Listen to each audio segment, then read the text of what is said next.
Good morning student. BSc first year, welcome all the student in your online class. Myself ज्योति, हम zoology paper first पढ़ रहे हैं जो कि है हमारा जैव विविधता व उद्विकास। ये इसको हम कहते हैं बायोडायवर्सिटी एंड एवोल्यूशन। तो इसमें हमारा जो टॉपिक चल रहा है वो है कंजर्वेशन यानी कि संरक्षण।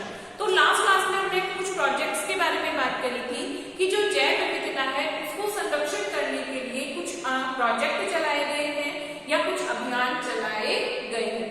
तो आज की क्लास में हम सबसे पहले ये बात करेंगे कि जैव विविधता जो है उसका संरक्षण यानी कि संरक्षण क्या है तथा उनका संरक्षण क्यों करना चाहिए और ऐसी कौन कौन सी संस्थाएं हैं जो कि इसके लिए कार्य कर रही है। यानी कि विश्व स्तर पर या हम कहें जो हमारे स्टेट लेवल है, राज्य स्तर पर या हमारी कंट्री लेवल पर कौन कौन सी ऐसी ऑर्गेनाइजेशन है जो कि हमारी जैव विविधता है उसको संरक्षित करने के लिए कार्य कर रही है। तो सबसे पहले हम बात करते हैं कंजर्वेशन या संरक्षण की। क्या होता है? तो कंजर्वेशन मीन्स क्या होता है कि एनिमल्स को यानी कि जो ऑर्गेनिज्म है या एनिमल्स को उनके नेचुरल हैबिटेट में प्रोवाइड करना, उनको उनका प्राकृतिक आवास देखना तथा उसके साथ साथ उनको क्या करना, उनको सुरक्षित रखना, उनकी संख्या में वृद्धि करवाना ही एक तरीके से क्या करना यानी कि उनको एक तरीके से नष्ट नहीं करना, उनको संरक्षित करना ही क्या कहलाता है? कंजर्वेशन या जैव विविधता का संरक्षण कहलाता है। तो अब हम बात करें इसकी आवश्यकता क्यों पड़ी, तो बिल्कुल सीधी सी बात है कि जो भी बहुत सारे एनिमल होते हैं उनसे हमें क्या मिलते हैं? बहुत सारे उत्पाद मिलते हैं। जो जीव होते हैं सभी जीव हमारी पारिस्थितिकी के लिए क्या होते हैं? जरूरी होते हैं। यदि इन जीवों की संख्या नष्ट हो जाती है तो इन जीवों से क्या होगा? हमारी पारिस्थितिकी पर विपरीत प्रभाव पड़ता है। साथ ही साथ बहुत सारे जीव ऐसे होते हैं जिनसे वे बहुत सारी बहुमूल्य औषधियां या अन्य उत्पाद मिलते हैं। यदि वो जीव ही नष्ट हो जाएंगे तो ना तो हमें औषधियां मिलेंगी ना ही उनसे कोई उत्पाद प्राप्त हो पाएंगे। तो इस तरीके से इन बहुत सारे कारणों की वजह से इन जैव विविधताओं को या इन जो एनिमल्स हैं यानी कि जो बायोडायवर्सिटी है उसको कंजर्व करना जरूरी है। तो फर्स्ट ऑफ ऑल हम इसके बारे में लिखते हैं।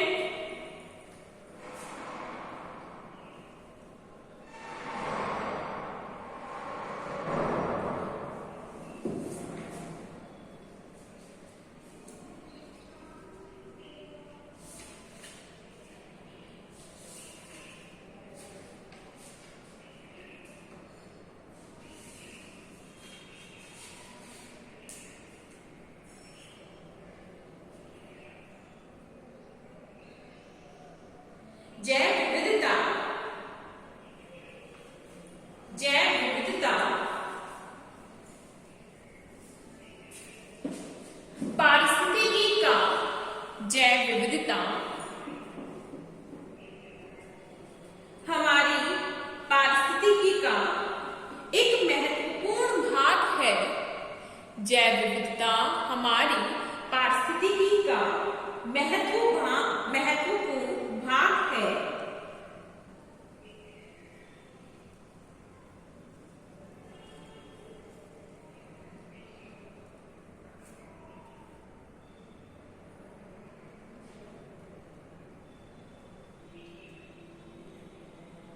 क्योंकि यह जीवों की विविधता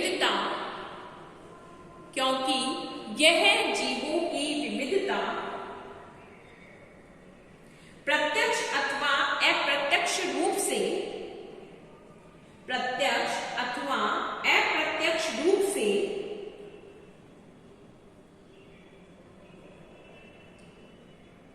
हमारे पारितंत्र को प्रभावित करती है। प्रत्यक्ष अथवा अप्रत्यक्ष रूप से हमारे पारितंत्र को प्रभावित करती है।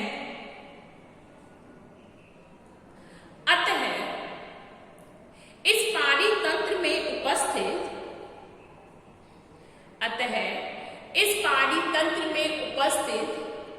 भिन्न भिन्न प्रकार के जीवों इस पारितंत्र में उपस्थित भिन्न भिन्न प्रकार के जीवों को जो कि भिन्न भिन्न प्रकार के जीवों को, जो कि भिन्न भिन्न आवास में पाए जाते हैं। विभिन्न प्रकार के जीवों को, जो कि विभिन्न प्रकार के आवास में पाए जाते हैं। सुरक्षित करना, उन्हें प्राकृतिक आवास उपलब्ध कराना, प्राकृतिक आवास उपलब्ध कराना ही संरक्षण कहलाता है। संरक्षण कहलाता है।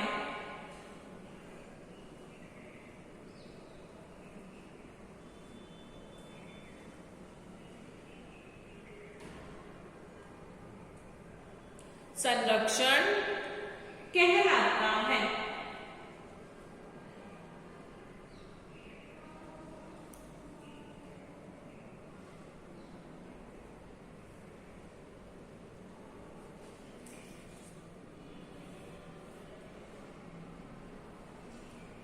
अतः इस जैव विविधता को संरक्षित करने के लिए अतः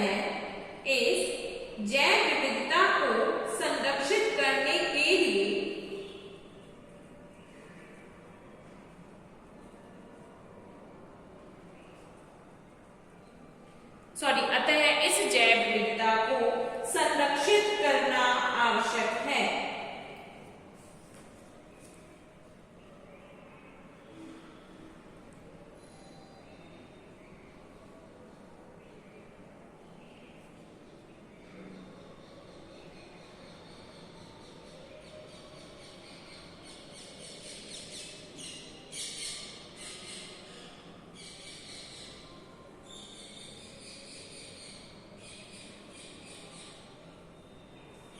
इस जैव विविधता को संरक्षित करना आवश्यक है।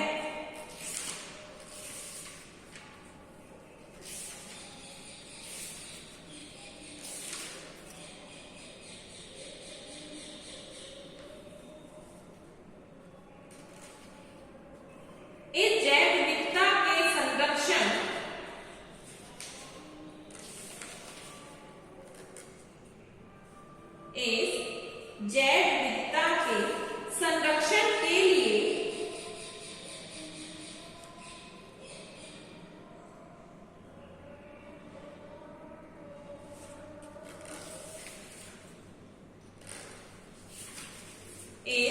जैव विविधता के संरक्षण के लिए राष्ट्रों व राज्यों की सरकारी व गैर सरकारी संस्थाएं, राष्ट्रों व राज्यों की सरकारी व गैर सरकारी संस्थाएं कार्य कर रही हैं।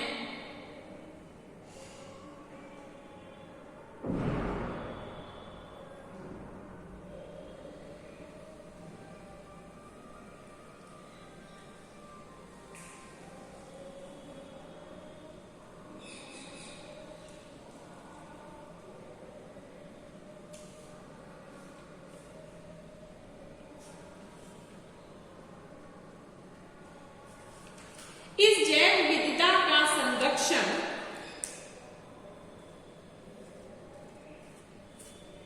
इस जैव विविधता के संरक्षण को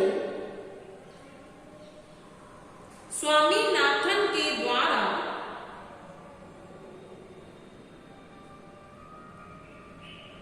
निम्न दो प्रकार से बांटा गया है। इस जैव विविधता के संरक्षण को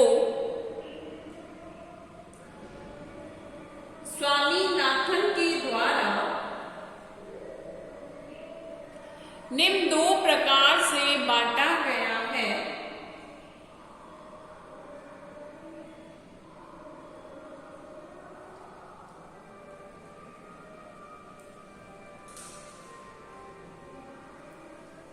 पहला बहिस्थानी संरक्षण,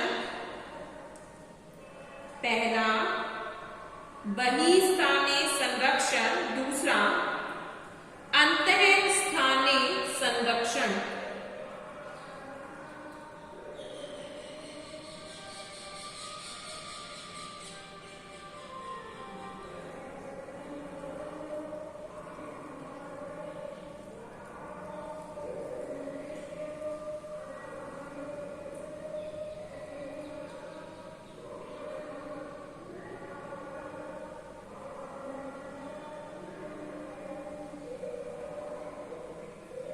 देखो जो स्वामीनाथन हैं उन्होंने जैव विविधता को संरक्षित करने के लिए, जो कंजर्वेशन करने के लिए 2 टाइप्स बताए हैं। एक आता है इन सीटू कंजर्वेशन और एक आता है ex situ conservation. In situ और एक्स सीटू।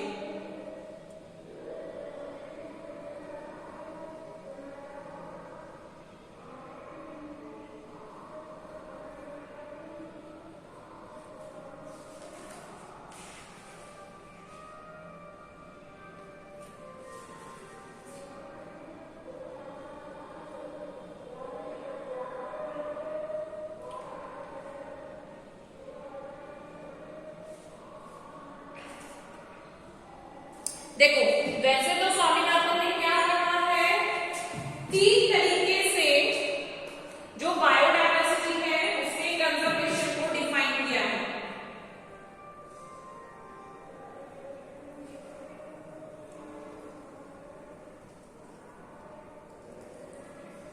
देखो जो स्वामीनाथन है,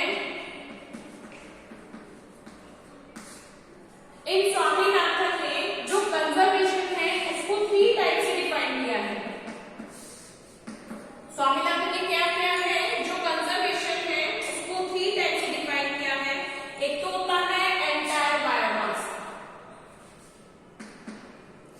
क्या आता है, एंटायर बायोमास।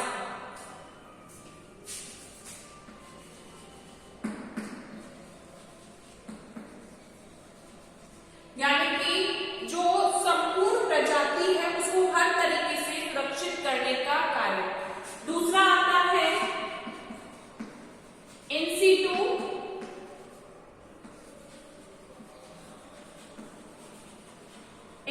कंजर्वेशन और आता है ex situ conservation. In situ conservation, ex situ conservation और एंटायर बायोमास। तो इन सीटू कंजर्वेशन में तो क्या होता है, जीवों को उन्हीं के आवास में। तो यहाँ तो एक तरीके से क्या होता है, एंटायर बायोमास मतलब क्या हो गया, संपूर्ण जीव का ही सुरक्षा करना, यानी कि हर तरीके से सुरक्षित करना। उनको उनका नेचुरल हैबिटेट भी देना, यानी कि उनको उनका प्राकृतिक आवास देना, साथ ही साथ उनकी जो संख्या है उनको वृद्धि करना, उनको भोजन उपलब्ध कराना, यानी कि हर तरीके से क्या कर सकते हैं, इन जीवों को सुरक्षित कर सकते हैं। तो उसमें हम क्या इंक्लूड करते हैं, एंटायर बायोमास को इंक्लूडेड करते हैं। जब हम इन सीटू कंजर्वेशन की बात करते हैं तो इन सीटू कंजर्वेशन में क्या होता है कि इस तरीके के कंजर्वेशन में, यानी कि इस तरीके के संरक्षण में जीवों को उनके प्राकृतिक आवास में ही सुरक्षित किया जाता है। यानी कि यहाँ पर जीवों को उनका प्राकृतिक आवास में सुरक्षित करना, जीवों को उनके ही प्राकृतिक आवास में सुरक्षित करना।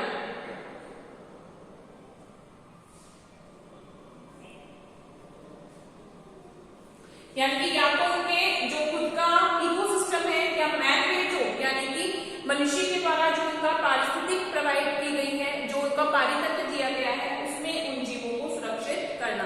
यानी कि उनके खुद के नेचुरल इकोसिस्टम या मैनमेड जो इकोसिस्टम होता है उसमें उनको कंजर्व करना।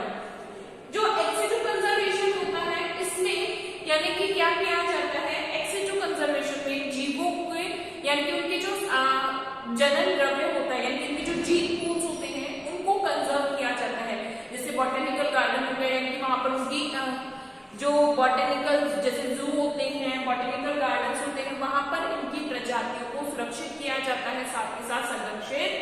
किया जाता है। तो 3 तरीके से कंजर्वेशन को बांटा है, एंटायर बायोमास यानी सब कुछ सुरक्षित करना एक तरीके से, इन सिटू जीवों को उनके खुद के इकोसिस्टम में या मैनमेड जो इकोसिस्टम होता है उनमें सुरक्षित करना। इसके अलावा क्या आता है, एक्स सिटू कंजर्वेशन। इन सिटू कंजर्वेशन में जैसे कि राष्ट्रीय उद्यान होते हैं, यानी नेशनल पार्क हो गए, सेंचुरीज हो गई, बायोस्फीयर रिजर्व्स हो गए, तो ये सभी किसमें आते हैं, यानी कि अभ्यारण्य है, या हम बात करते हैं बायोस्फीयर रिजर्व क्षेत्र आते हैं, राष्ट्रीय उद्यान आते हैं, तो सारे किसमें आते हैं, इन सिटू कंजर्वेशन में आते हैं। और अगर हम एक्स सिटू कंजर्वेशन की बात करें तो जीन पूल, जो जीन बैंक होते हैं या बॉटनिकल गार्डन्स होते हैं या जो गार्डन्स होते हैं, वो सब किसमें आते हैं, एक्स सिटू कंजर्वेशन में आते हैं। तो लिखेंगे फर्स्ट ऑफ ऑल हम इसके बारे में।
लिखेंगे biodiversity is of immense value.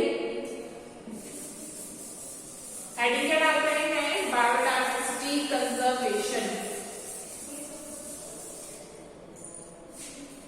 Biodiversity conservation लिखेंगे biodiversity is of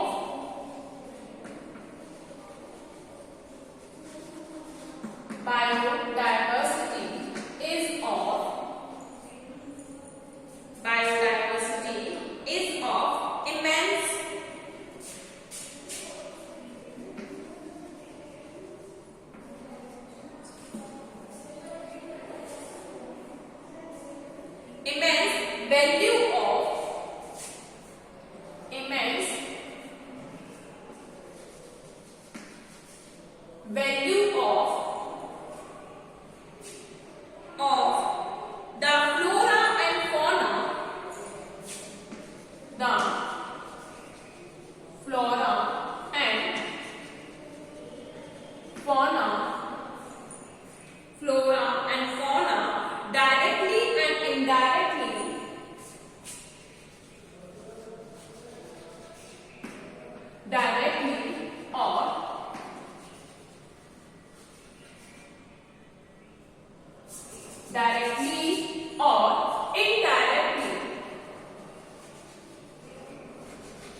interdependent and interconnected, so that any change in the system,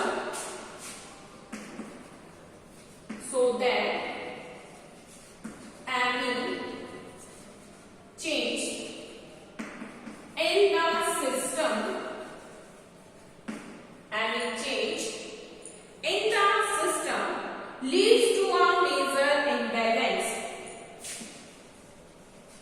leads to a major imbalance, major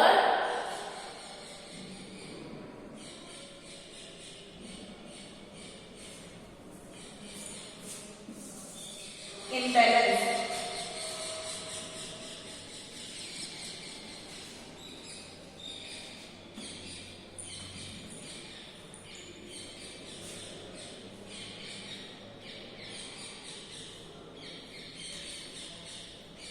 According to Swaminathan, so the conservation of biodiversity, so the conservation of biodiversity are required.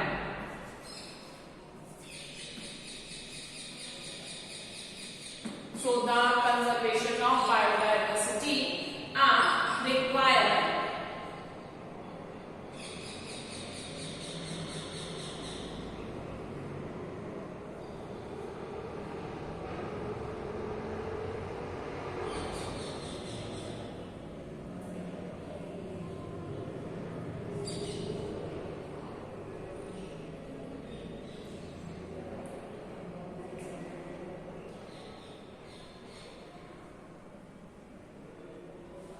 The systematic and concentrate, the systematic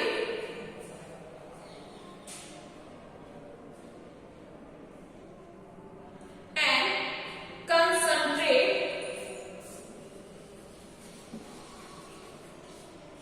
the systematic and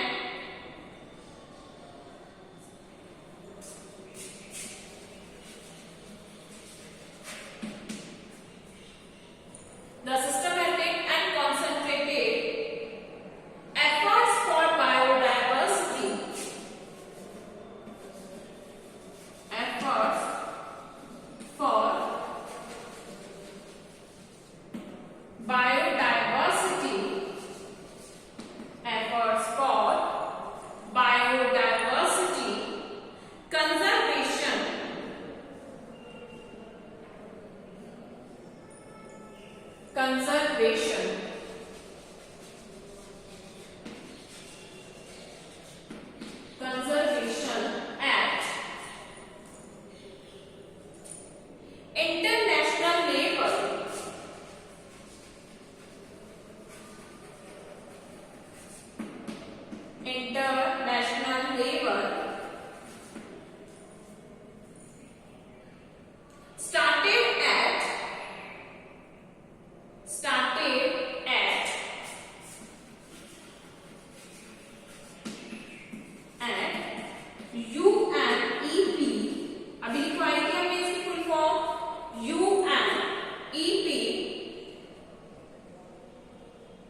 conservation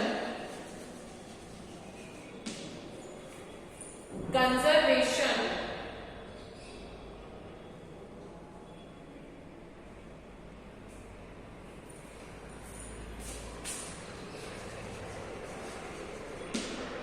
conservation methodologies can take three forms. Methodologies can take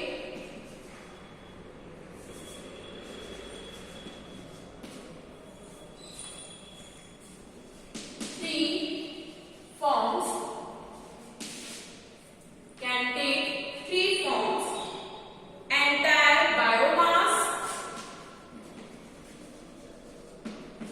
entire biomass. B, in situ conservation.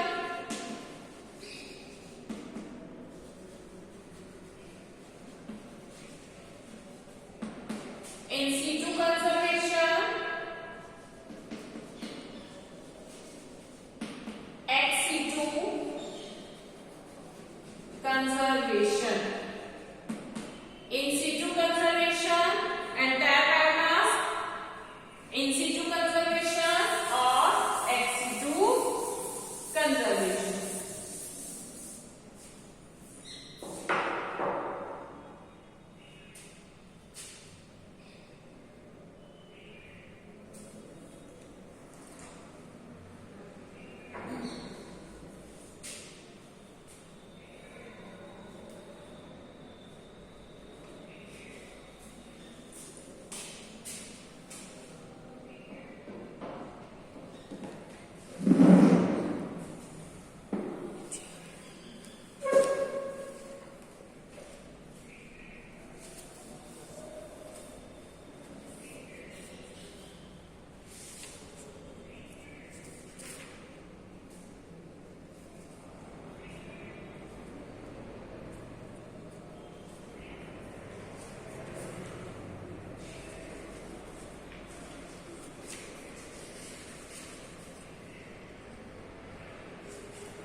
लिखेंगे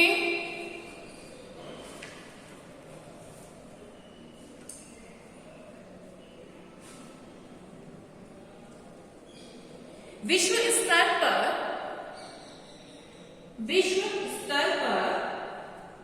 जैव विविधता के संरक्षण के लिए विश्व स्तर पर जैव विविधता के संरक्षण के लिए सर्वप्रथम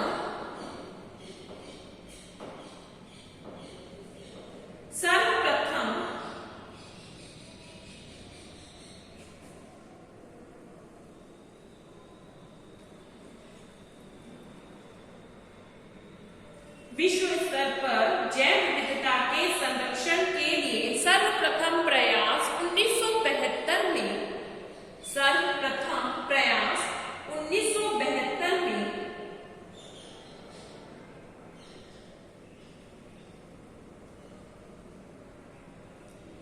मानव पर्यावरण सदस्यों के द्वारा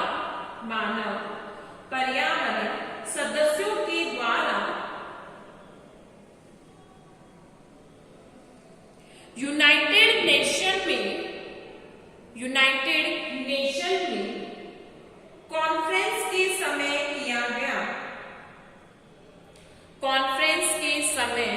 किया गया जैव विविधता के संरक्षण के लिए विश्व स्तर पर सर्वप्रथम प्रयास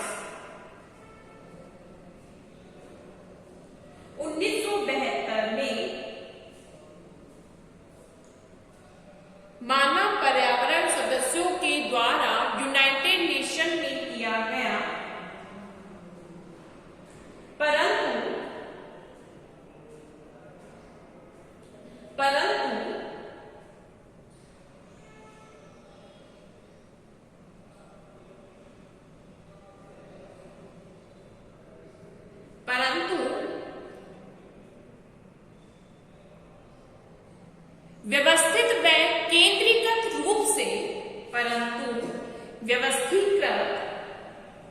व्यवस्थित, परंतु व्यवस्थित व केंद्रीय रूप से जैव विविधता के लिए,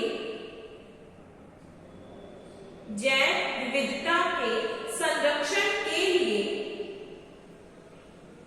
अंतर्राष्ट्रीय स्तर पर प्रयास, जैव विविधता के संरक्षण के लिए अंतर्राष्ट्रीय स्तर पर प्रयास 1987 में जैव विविधता के संरक्षण के लिए प्रयास 1987 में यूएनईपी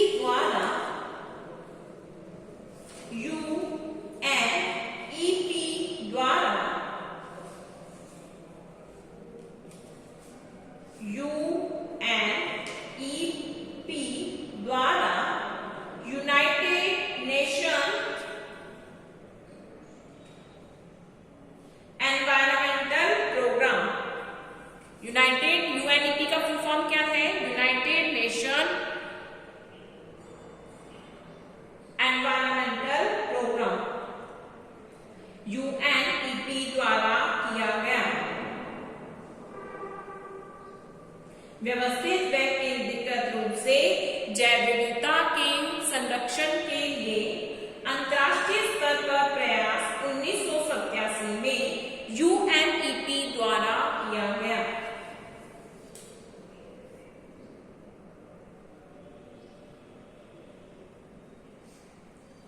स्वामीनाथन के अनुसार, स्वामीनाथन के अनुसार जैव विविधता को, स्वामीनाथन के अनुसार जैव विविधता को हम निम्न तीन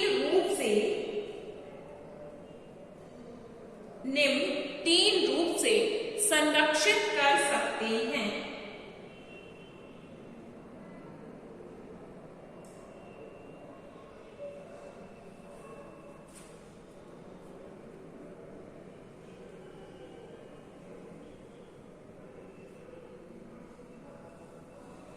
निम्न तीन रूप से सुरक्षित कर सकते हैं।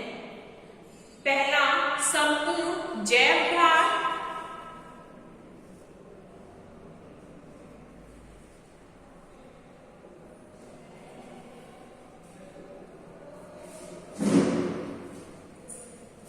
तीन कौन से हैं?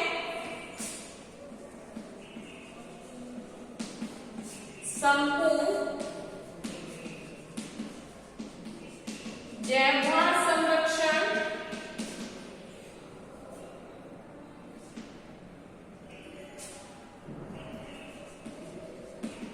अंतःस्थानीय संरक्षण,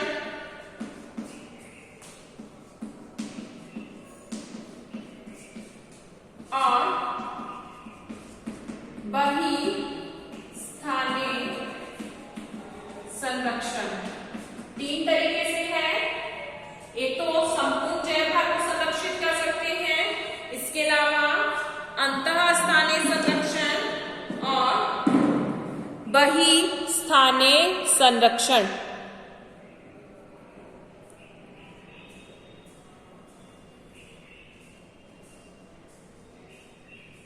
सबसे पहले हम लिखते हैं एंटायर बायोमास। सबसे पहले हम क्या लिख रहे हैं? एंटायर बायोमास या संपूर्ण जैव भार संरक्षण।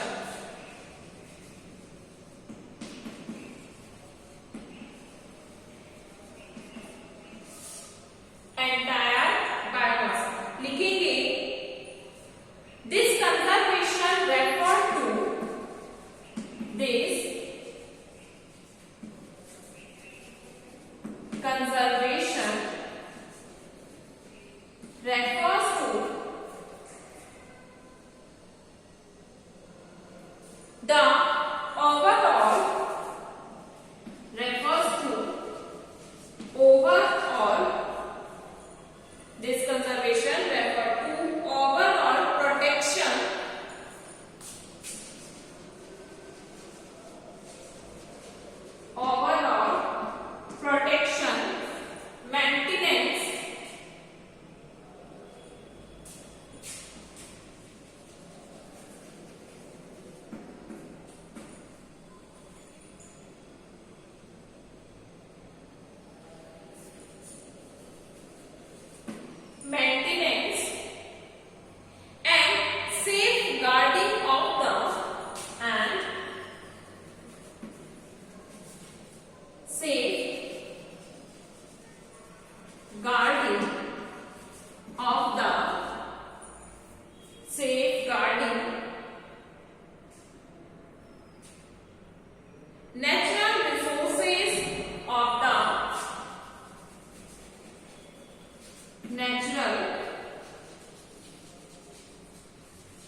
कंजर्वेशन में हम जो सभी प्रकार से क्या करेंगे कि जो भी हमारी बायोडाइवर्सिटी है या जो नेचुरल रिसोर्सेज है उनका पूर्ण रूप से यानी कि उनको